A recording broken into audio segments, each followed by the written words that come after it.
So guys, what's up? So ngayong araw ay mag-aasikaso naman tayo ng ating kabayo dahil siya yung gagamitin natin sa pagpaparada natin. So maghahako tayo ngayon ng nyug, dadalhin natin dito sa mismong lukaran at dito na rin babaakin yun para maisalang na lang din.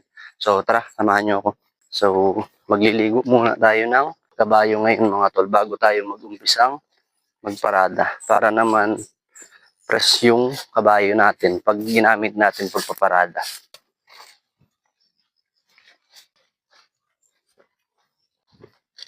So ayan mga tol, at nakuha ko na yung ating kabayo. So liliguan naman natin siya dito sa sapa, no? So dito tayo magliligo. So liliguan lang natin siya ng kaunting oras para naman kahit papaano ay medyo magpresko-presko naman yung kanyang katawan.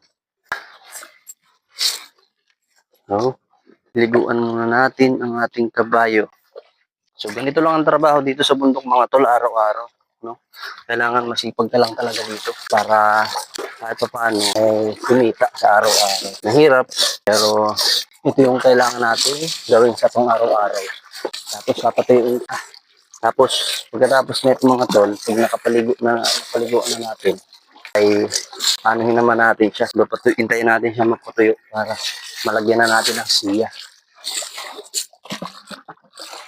Pwede na yan.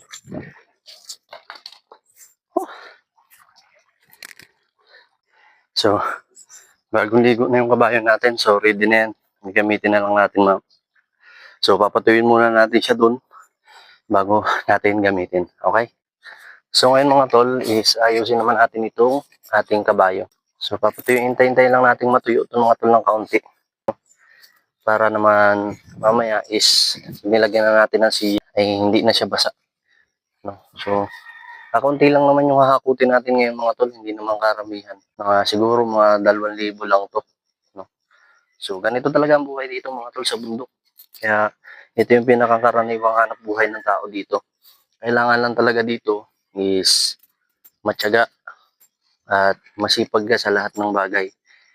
No? So, kailangan natin maging practical ngayon mga tol. Hindi pwede yung pa-eme-eme lang tayo sa isang tabi. Kailangan nating trumabaho ng trumabaho araw-araw. So, ganito lang naman ang trabaho dito. Hindi naman sobrang hirap.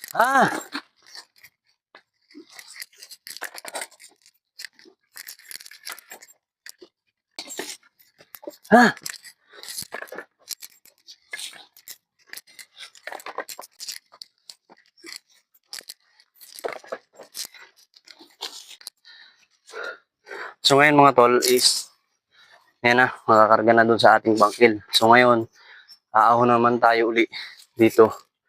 Aahon tayo pa ganun. At ito naman tayo pupunta sa kabila. Yung nadaanan natin nung kanina, is yun naman yung hahakutin natin. So tapos na, ito na, naikarga na natin sa bangkil. So tara, let's go na. So ayan mga tol, puno na natin. So hakutin na natin ito ngayon sa lukaran.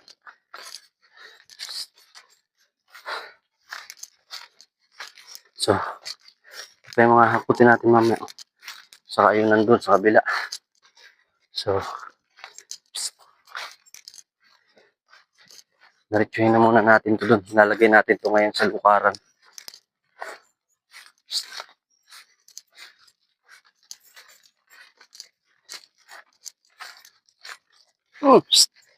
So, konti lang yung kinarga natin. No? Hindi naman natin pinunong maigi. Malapit lang naman ang pinaghahakutan. So, ayan. Dami pa natin hahakutin. No? So, tayo.